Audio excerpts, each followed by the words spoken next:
Доброго времени суток. Передо мной мой собеседник Евгений Никифоров. Он очень занимается интересным видом деятельности, это велопробеги. И когда начиналась вот эта вот идея заниматься велопробегами?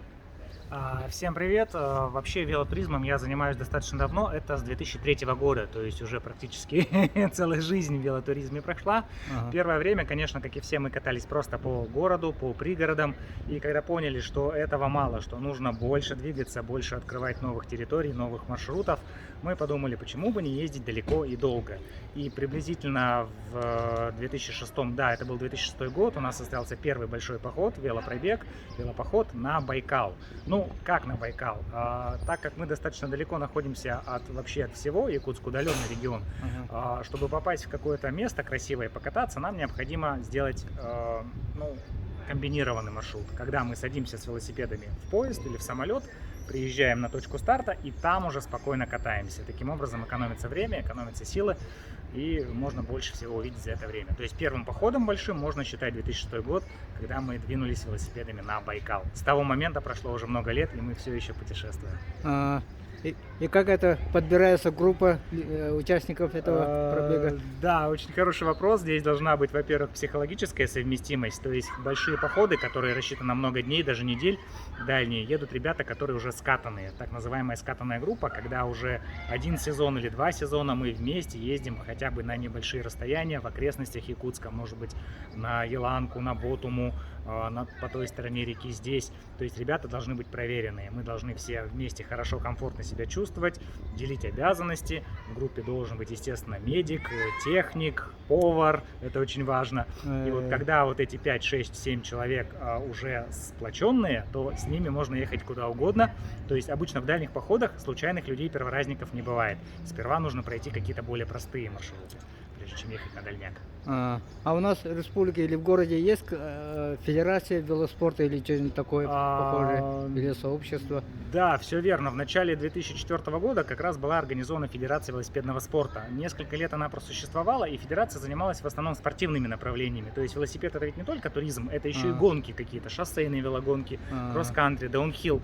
И вот этим занималась как раз Федерация велосипедного спорта, но со временем стало очень много велосипедистов, слишком много людей, все это контролировать стало невозможно, и люди начали делиться на сообщества. То есть кто-то уходит в социальные сети, кто-то вместе собирается, просто катается по интересам. И таким образом стало очень-очень много разрозненных групп, которые уже выбирают для себя какие-то стили езды. Кто-то гоняет с гор даунхилл, кто-то по асфальту на шоссейных велосипедах, кто-то просто по городу катается, балдеет. Ну а у нас вот дальнобойные такие вот маршруты, дальнобойная команда, у нас дальний велотуризм получается. Сейчас все это в основном происходит в соцсетях.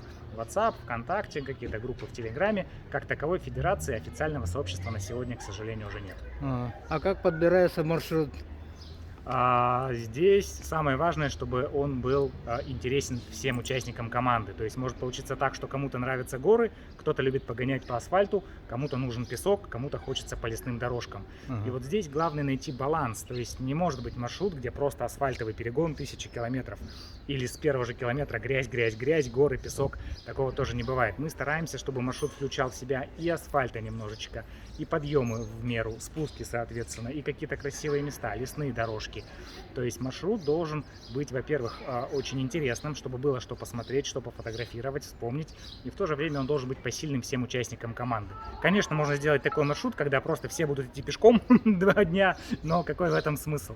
Это да, это запомнится, это будет тяжело, круто, но это не так интересно. Поэтому в маршруте в каждом должна быть немножечко сложность, немножечко какая-то вот легкость, ну и самое главное — интерес, новые места. Каждый новый маршрут — это интерес в том, что ты едешь и не знаешь, что тебя ждет за поворотом. Здесь в окрестностях Якутска мы уже все объездили по много раз. Каждый год одни и те же маршруты, ну чуть-чуть меняется, дороги улучшаются. Это очень хорошо, что загородные трассы строятся, но когда ты попадаешь в другой регион, в другую местность, и никто не знает, что там за поворотом, за горой, это супер наслаждение. А время года учитывается в этом? Зимние бывают велопоходы? Да, безусловно, бывают. Ну, совсем зимних, конечно, в силу наших климатических условий нет, хотя ребята по городу ездят, да, и в минус 40, и в минус 45. Наверное, видели, в городе из тумана выплывает велосипедист, весь такой закутанный. Да. Это нужна очень серьезная подготовка. Шипованная резина, зимняя смазка, зимняя экипировка, одежда. Это скорее по городу получается. Ага. Зимние походы, они больше относятся к категории весенних. Несколько раз команды из Якутска ездили на Полюс Холода. Это в марте фестиваль Полюс Холода в Эмиконе. И вот они по Хандекской трассе двигались туда. То есть это тоже довольно серьезное мероприятие, хотя и в марте все равно это тяжело, это очень серьезное испытание. Ну, а в основном, конечно, это летние маршруты. То есть, как правило, это, ну, начиная с мая, июня, июля, август и до позднего сентября, октября. Это комфортное время для велосипедистов.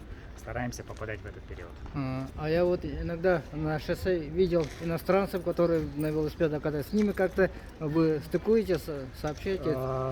Да, Якутия, якутская трасса — это как раз такой транзитный маршрут между Магаданом и всей остальной Россией. 90% иностранных туристов, их привлекает экзотика и сложность. И в основном они едут либо в Магадан, ну, Колыма, это все-таки дорога костей, очень знаковая трасса, либо из Магадана. И хочешь не хочешь, они проезжают мимо Якутска. Если информация о них до нас доходит через социальные сети, через каких-то наших друзей в другом городе, мы стараемся с ними встретиться, разместить, пообщаться, обменяться информацией какой-то. Даже у меня пару раз жили ребята, вот немец жил, он ехал в Магадан, у нас остановился, Норман, мы с ним пообщались, и он поехал дальше в Магадан. Ребята ездили, французы, голландцы, на трассе, да, попадаются даже американцы, которые прилетают в Магадан. И вот их очень легко узнать на трассе вот по огромным таким баулам, ярким, цветным. Они все в таких футболках, и в основном они по одному, по два путешествуют. А у нас собирается в основном большая группа. Ну, дальние походы — это 5-6 человек. Это и веселее, и безопаснее. Иностранцев очень много проезжает через Якутск, и это не может не радовать. Это очень здорово. А сколько примерно велосипед стоит по стоимости? Примерно. Сейчас в свете последних событий, когда все подорожало, конечно, велосипеды перешли в разряд роскоши. Но буквально пару лет назад, позапрошлый год, хороший комфортный велосипед, который прослужит долго, будет надежным, будет меньше ломаться, можно было взять в пределах 30, 40, 50 тысяч.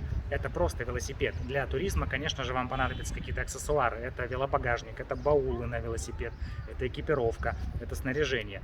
На сегодня я смотрел, стоимость велосипедов очень сильно возросла, и теперь велосипед хорошего уровня, достойный, 80-90 тысяч. Это очень серьезная сумма. Понятно, что не каждый может это выложить, но тем не менее, вот таковы реалии, что на сегодня цены такие. Тем не менее, любой велосипед подарит вам возможность двигаться в любом направлении, возможность свободы, возможность путешествовать и делать это с единомышленниками. Самые дальние велопоходы в вашей деятельности? На сегодня это все-таки был 2011 год, когда мы сами с группой собрались и поехали в Магадан. Это был один из немногих походов, где мы просто вышли из дома, сели на велосипед и поехали. Переправились на пароме на ту сторону и поехали своим ходом. Это было более 2000 километров, заняло это 26 дней. Остальные все походы, когда мы путешествовали по Крыму, по Грузии, Байкал несколько раз. Недавно мы вернулись из Абхазии. Это как так называемые, как я говорил, комбинированные походы, когда мы на поезде едем к точке старта или на самолете, при этом велосипеды у нас находятся в специальных чехлах с багажом. И вот в таких походах примерно километраж составляет в районе 1000 километров. То есть 1000 километров — это примерно 2 недели, время, за которое можно как раз все посмотреть, полюбоваться и прочувствовать другой регион. А где останавливаетесь? Может, в палатке или в гостиницах, или в хостелах? Принцип велопохода, вообще велотуризма в том, что это автономные походы. То есть человек везет с собой спальник, палатку, какие-то костровые принадлежности, котелки, вот как мы делаем. И таким образом мы не зависим от места ночевки. Мы можем остановиться где угодно, но лишь бы была вода, и то это не так обязательно. Можно остановиться в любом месте, где застанет ночь, либо где-то красивое место попадается. То есть 90% ночей происходит в лесу, так сказать, лесные ночевки, полевые. Но иногда, если поход длится более 2 недель, конечно же, нужна цивилизация, чтобы помыться, побриться, постираться, поспать на кроватях немножечко. И в таких случаях, да, хостелы, гостиницы, гостевые дома выручают, 1-2 ночи можно провести там. Либо у друзей, когда мы планируем маршрут, в каждом регионе тоже есть сообщество велосипедистов, велотуристов, с которыми можно связаться, списаться и сказать: вот у нас 5 человек, приедем такого-то, можете приютить. И, как правило, с удовольствием это происходит. Велосипеды загоняются в гараж, нам выделяют там комнату какую-то, или дом, или во дворе можно поставить палатки, и мы тогда в безопасности, спокойно, комфортно спим. То есть нельзя постоянно там месяц жить в палатке, это просто обрастаешь, это хочется просто покушать, посидеть за столом, хочется немножко комфорта, цивилизации, то есть это надо, да. Ну, хотя бы раз в 10 дней стараемся ночевать в цивилизации. И как вас встречают, может быть, водители, дальнобойщики или местное население, как к этому относятся? С водителями, да, это вообще больная тема, но надо сказать, что вообще теперь в стране очень хорошо, уважительно к велосипедистам относятся водители. Чем больше становится велосипедистов на дорогах, чем чаще они путешествуют, тем больше водители начинают понимать, что велосипедист — это полноценный участник движения, что он имеет на трассе, на дороге такие же права. И стараются не поджимать, не подрезать, объезжают с большим интервалом, то есть сигнализируют что-то. Конечно же, при этом нужно вести себя соответствующе, то есть мы должны ездить в шлемах, в яркой одежде, ехать колонной, не вдоль дороги, вот так вот поперек дороги манипулируя. То есть мы должны вести себя хорошо на дороге, и тогда водители тоже относятся уважительно, и в основном на трассах это происходит именно так, то есть ехать можно в безопасности. Что касается местного населения, то здесь больше, конечно, удивления, когда в какой-то глухой там байкальской деревне появляются 5 велосипедистов, таких ярких, зачуханных, и местные люди, которые даже и велосипед-то особо не видели, они: вау, ничего себе! Первое всегда ощущение у них, что это иностранцы, потому что, ну, мало кто так путешествует. Спрашивают сперва: иностранцы ли вы, откуда? Когда узнают, что из Якутии, да, конечно, у них удивление еще больше, потому что все думают, что мы своим ходом приехали, например, в Крым и так далее. Ну, приходится объяснять: да, мы вот в связи, страна у нас большая, отпуска не резиновые, нужно использовать самолет, поезд, чтобы попасть.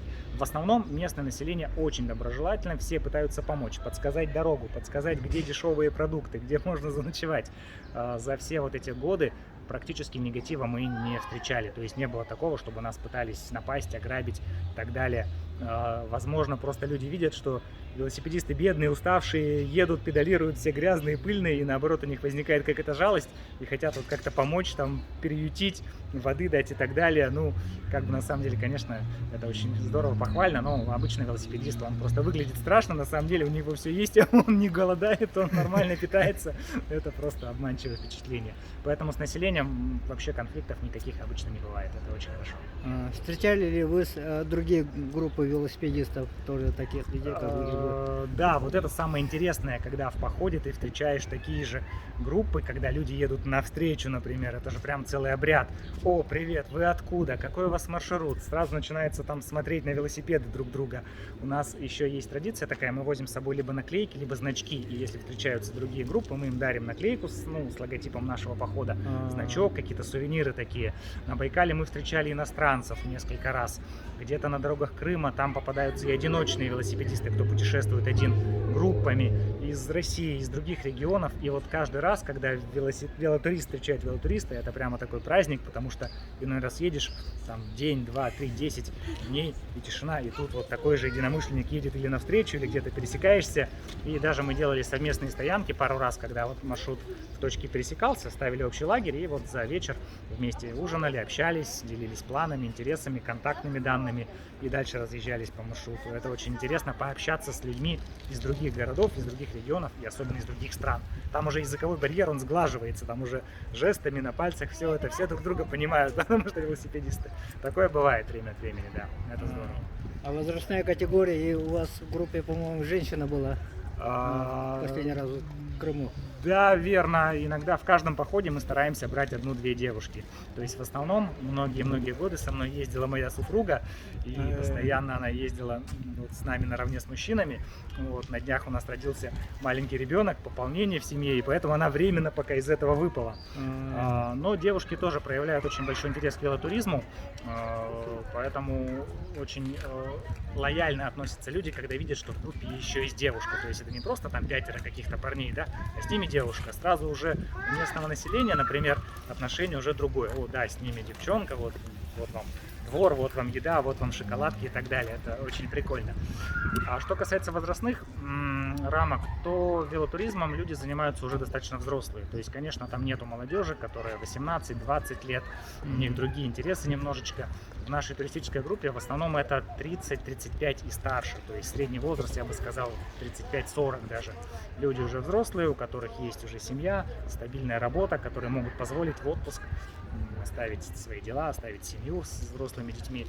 Ну, жены должны с пониманием относиться к этому, потому что не все отпускают, конечно, на неделю, на 2, на 3. Ну, как-то вот так вот немножечко нехорошо относятся, но понимают, конечно, что это ведь это хобби, это человек увлеченный этим, поэтому, в общем-то, идут навстречу. И в основном, да, это взрослые люди, которые около 40 лет, примерно одного возраста и примерно вот одного направления, одного духа, так сказать. Какие-нибудь непредвиденные ситуации были, форс-мажорные? В основном мы стараемся их избегать, потому что когда делается большой маршрут, необходимо предусмотреть все. То есть мы везем запасные покрышки, запасные какие-то элементы велосипеда, запчасти. В каждом маршруте есть резервная точка схода. То есть если вдруг получается, что мы не проходим по маршруту, там река разлилась, например, или закрытие дороги, всегда есть какой-то план Б, варианты какие-то, да. Сейчас, на первый взгляд, даже не вспомню, но в основном это погодные явления. То есть, если форс-мажор какой-то возникает, это либо пошел глобальный ливень, реки вышли из берегов, или, например, какая-то часть пути может быть перекрыта по каким-то причинам, скажем, снег еще не сошел в горах, или какие-то там внутри региона какие-то заморочки. В принципе, такое бывает, и в этом случае мы просто меняем маршрут.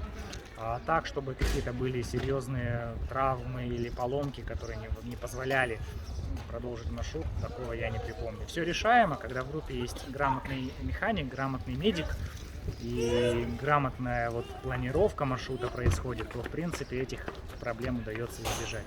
Сейчас, к сожалению, у нас полмира закрыто, потому что ситуация в мире такая не очень хорошая. В этом году мы планировали поехать в Турцию. Это очень интересная страна с точки зрения велосипедного туризма. Там и горы, и снега, и броды, перевалы очень хорошие. Но в свете последних событий пришлось ее поменять на Абхазию. И Абхазия, она пока доступна для россиян. Это очень интересное, красивое место с очень уникальной природой, красивейшей, замечательным рельефом. И вот пару недель назад мы вернулись из Абхазии, мы все еще под впечатлением. Это просто супер. После таких длительных велопереходов сколько человека надо, чтобы восстановиться или как-то так привести себя в порядок? Например, после магаданского похода, который вот я рассказывал, был в 2011 году, пара участников у нас велосипеды поставила, и 3 года они стояли не в гараже, они просто не подходили вообще к велосипедам, было столько много других дел. Вот буквально года 3 реально они стояли велосипеды с магаданской пылью, никто их там не собирал, никто не хотел ездить. Конечно, когда приезжаешь, первое, после длительного похода, наверное, дней 5 вообще не хочется садиться на велосипед, потому что это же ежедневное было педалирование, там 20 дней ты едешь, и тут вдруг ты можешь не ехать, можешь просто отдыхать. Поэтому дня 3, 4, 5 эта адаптация происходит в любом случае. Даже, может быть, больше не из-за того, что устаешь и не хочется ехать, а из-за того, что за это время дома накапливаются дела, и у тебя просто нет времени собрать велосипед, покататься, потому что семья, работа, дом, это все вот снова начинает как бы наваливаться, заботиться, и нужно, конечно, дать какой-то вот перерыв велосипеду. Но в целом адаптация, да, я знаю, были люди, которые прилетали, вот наши участники группы с походов, и там на следующий день они уже ездили на работу на велосипеде. Но обычно хотя бы 3-4 дня нужно отдохнуть, это просто для организма необходимо. А часовой пояс насколько сильно влияет на вас? Да, это очень важный момент, потому что когда дальний транзит, это вот летим в Москву, потом еще куда-то дальше, конечно, происходит смещение часового пояса. В этом случае в каждом дальнем походе у нас есть 1 либо 2 дня раскаточные. То есть, когда мы прилетаем и выходим на маршрут не сразу, а через день. Допустим, мы прилетели в Москву, перезагрузились на другой самолет, полетели в Крым или в тот же Сочи, например, или там в Грузию это было. И день-два там нужно просто поваляться, приехать, не спеша собрать велосипед, походить, подышать воздухом, воздухом, привыкнуть к климату. То есть нельзя прилететь и в тот же день собрать велосипеды в аэропорту и поехать на маршрут. Это получится без адаптации, то есть это не очень хорошо и для организма может быть неудобно. Поэтому каждый большой поход начинается с 1 или с 2 адаптационных дней. За это время и организм привыкает к часовому поясу, к климату, и можно что-то там закупиться продуктами, узнать какие-то местные обычаи, скорректировать маршрут. То есть всегда происходит 1-2 дня адаптационных. Ну а по возвращению домой, конечно, уже проще. Ты просто лежишь и балдеешь сколько хочешь. Ну, спасибо, Евгений, за подробный рассказ. Было очень интересно. Желаю вам дальнейших таких велопоходов побольше. И чтобы у вас все было хорошо. Большое спасибо. Да.